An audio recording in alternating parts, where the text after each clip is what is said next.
RSS के 100 साल हो रहे हैं तो टीवी पर, अखबारों में सरकार के नुमाइंदों द्वारा आरएसएस का गुणगान किया जा रहा है। लेकिन आरएसएस का गुणगान किस बात के लिए किया जाए? अंग्रेजों की गुलामी करने के लिए, तिरंगे का बहिष्कार करने के लिए, आजादी के महानायकों से नफरत करने के लिए, बाबा साहब को अपशब्द कहकर उनकी फोटो जलाने के लिए, संविधान की प्रतियां फूंकने के लिए, देश के पहले आतंकवादी और महात्मा गांधी के हत्यारे नाथूराम गोडसे को प्रेरित और पोषित करने के लिए, सरदार पटेल द्वारा हिंसा और नफरत के लिए आरएसएस पर बैन लगने के लिए, अंग्रेजों को चिट्ठी लिखकर आजादी के आंदोलन के दमन कैसे किए जाएं उसके तरीके सुझाने के लिए, भगत सिंह से लेकर चंद्रशेखर आजाद और तमाम क्रांतिकारियों को अराजक कहने के लिए, 1930 के सिविल डिसोबीडियंस मूवमेंट का बहिष्कार करने के लिए, या 1942 के भारत छोड़ो क्विट इंडिया मूवमेंट का बहिष्कार करने के लिए, जिन्ना की मुस्लिम लीग के साथ मिलकर Sindh, north west frontier province Bengal में सरकारें चलाने के लिए,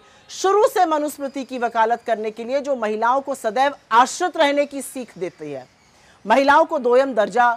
समझने के लिए और देने के लिए अपनी संस्था तक में जगह नहीं दी गई है, हाशिए पर पड़े लोगों को निम्न श्रेणी का समझने और मानने के लिए, सामाजिक न्याय और आरक्षण की खिलाफत करने के लिए, आज तक एक भी दलित, एक भी पिछड़ा, एक भी आदिवासी प्रमुख न चुनने के लिए, घोर सांप्रदायिक और घोर जातिवादी होने के लिए, आखिर किस चीज के लिए आरएसएस का महिमा मंडन किया जाए, आरएसएस का गुणगान हो? ये जो लाल किले की प्राचीर से नरेंद्र मोदी जी ने आरएसएस का महिमा मंडन किया, ये असल में बौखलाहट है कि किसी भी तरह उसे कुछ मान्यता मिल जाए। लेकिन ना भाषण से, ना सिक्का जारी करने से आरएसएस का सिया सच बदला जा सकता है। उनकी ट्रेनिंग का नतीजा, ज्यादा दूर देखने जाने की जरूरत नहीं है। बस आरएसएस के पूर्व प्रचारक और प्रधानमंत्री नरेंद्र मोदी को मुजरा, मंगलसूत्र, शमशान, कब्रिस्तान बोलते हुए सुन लीजिए। प्रत्यक्षम किम प्रमाणम, यही ट्रेनिंग है।